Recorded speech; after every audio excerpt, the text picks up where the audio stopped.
ไปที่ทุกท่านมื้อนี้มีวิธีการในการกำจัดความคิดลบมาฟังมาตอนกันเนาะ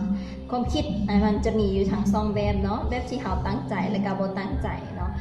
แต่ส่วนใหญ่แล้วมักจะเกิดขึ้นนำกับเราก็คือแบบที่เราบ่ตั้งใจแบบบางครั้งเราเพ้อๆเนาะอยู่ซื่อๆกันมันมีแนวความคิดที่มันกลออกมาเนาะโดยเฉพาะคือความคิดลบนะที่เกี่ยวกับเรื่องของอดีตเขามักจะคิด5เรื่องที่เราเคยผิดหวังเราเคยท้อแท้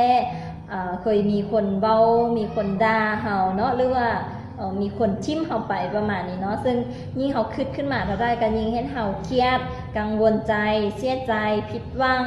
แล้วก็รู้สึกท้อแท้ใจหมดพลังเราบ่สดชื่นเห็นให้เราเมื่อยนั่นเองนะฉะนั้นเรามาเบิ่งวิธีการในการกำจัดเรื่องของความคิดลบโดยเฉพาะก็คือ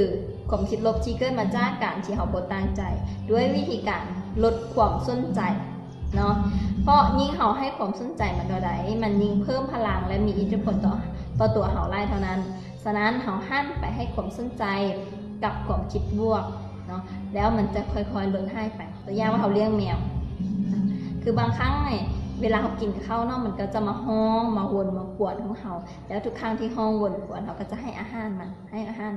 แล้วมันก็จะเห็นแบบนั้นเรื่อยๆซ้ำๆมันก็จะเข้ามาเขาตลอดมากวนเขาตลอดเนาะแต่ถ้าว่ามื้อนี้เขาลงหยุดเนาะหยุดที่จะให้อาหารมันนะมื้อแล้วมื้อเล่าทั้งมันจะห้องมันจะกวนไปได้กระยานะแล้วสุดท้ายมันก็จะบกกลับมาเพราะถ้ามันมาแล้วมันบ่ได้กินมื้อหน้ามันก็จะบ่มาเช่นเดียวกันเนาะคือกับความคิดของเขาคือกันถ้ามื้อนี้เขาลดอิทธิพลเนาะเขาบ่ไปให้สนใจบ่ไปใส่ใจมันเนาะมันก็จะบ่เกิดขึ้นในสมองของเขาเนาะ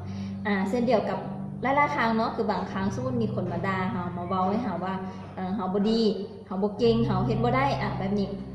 เนาะหรือหลายๆเรื่องบางครั้งเขาก็เก็บเอาความเว้าของเขาเนี่ยเนาะไปคิดไปนั่งคิดนอนคิดเนาะครั้งที่เขาเนี่ยเว้าแล้วก็แล้วไปแต่เขานี่ยังใส่ใจอยู่ซึ่งมันจะเห็นได้พลังของเขาลดลงเนาะฉะนั้นมื้อนี้ให้เขาหั่นเนาะให้เขาหั่นมาคิดบวกแทนให้เขาหั่นมาคิดเรื่องที่มัน